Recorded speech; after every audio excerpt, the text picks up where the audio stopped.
involved with theaters much later. So I needed to do a little bit more research, and I ended up finding the contracts that happened in 1937. And in fact, the company was not sold. Basically, these contracts outline a partnership agreement with Mascioli, with both Northern Empire Theatres and Timmins Theatres Limited. So basically, why I think this contract was signed was, so there was a theatre that Famous Players wanted to build in Timmins called the Grenada.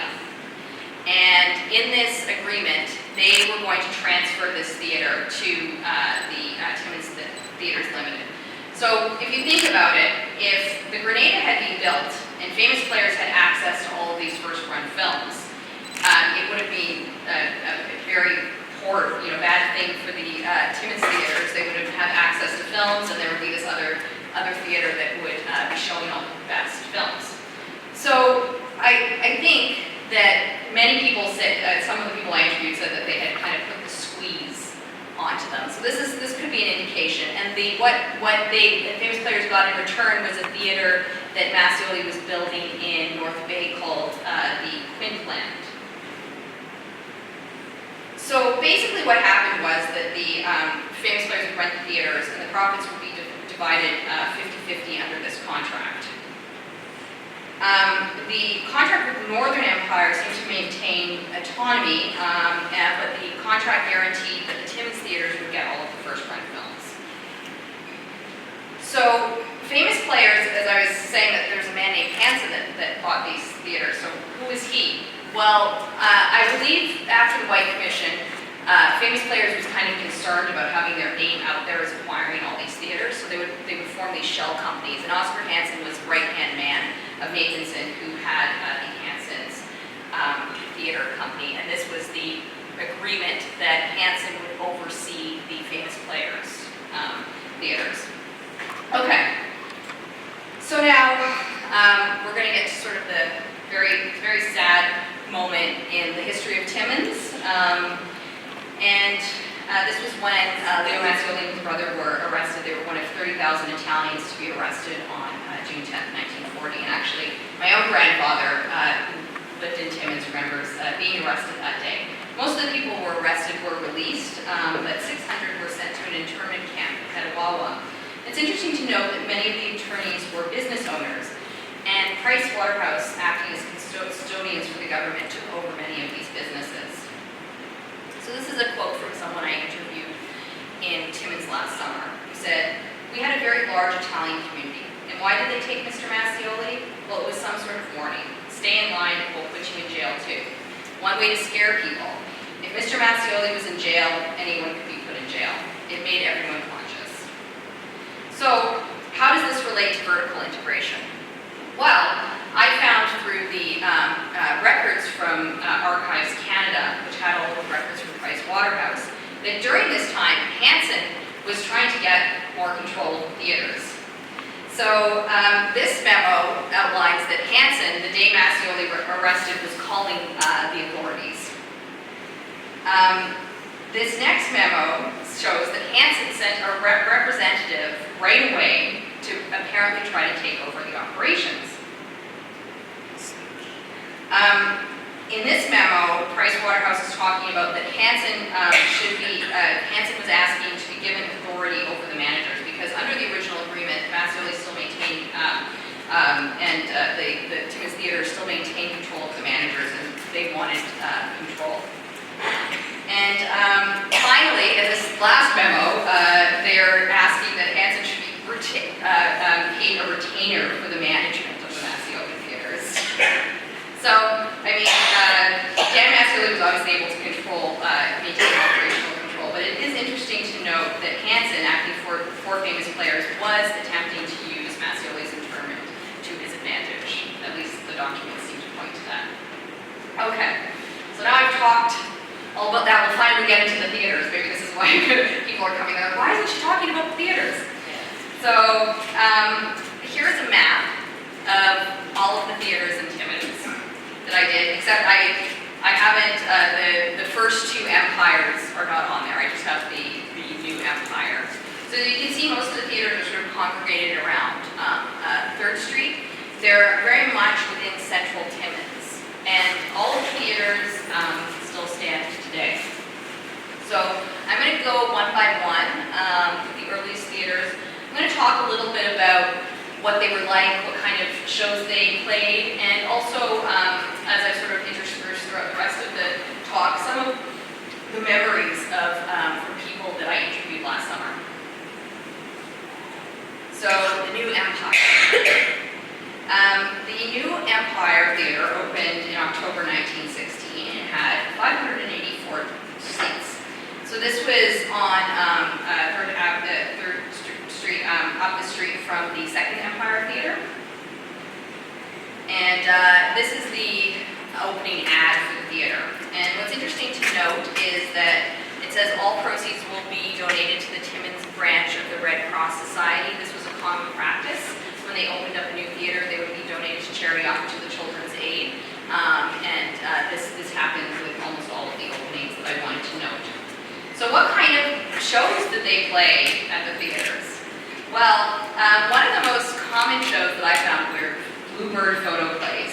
So Bluebird was a subsidiary of Universal Pictures, and they pretty much provided run-of-the-mill melodramas between 1916 and 1919. And they were part of the Universal Exchange, and that's the Masciolis were involved with, the Timmins theaters were involved with in the early days.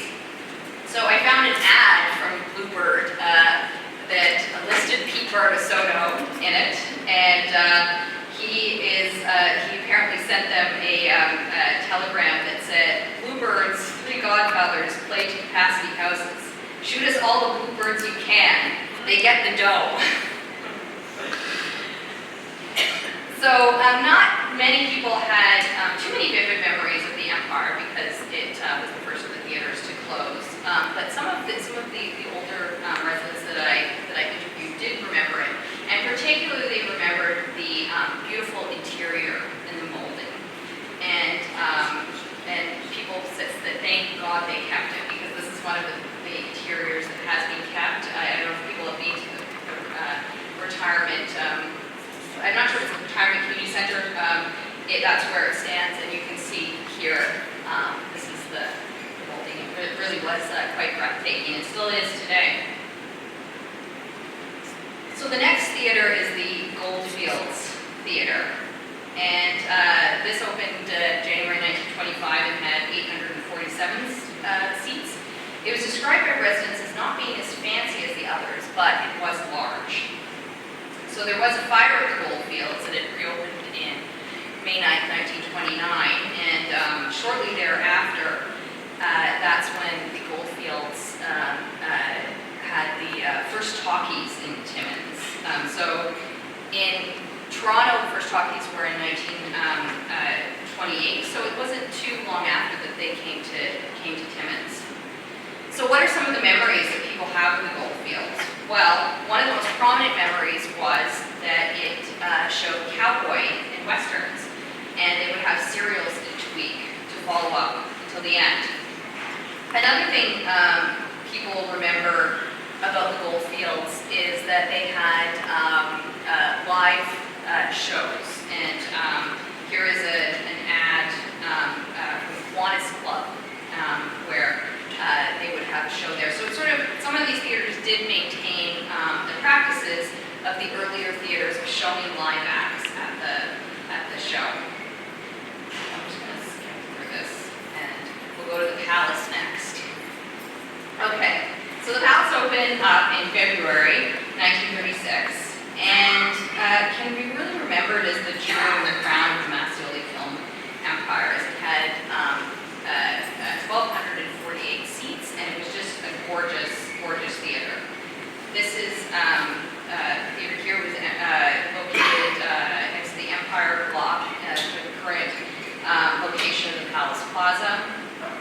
Now, when the Palace opened, it was received with much fanfare for Porcupine fans. None of the other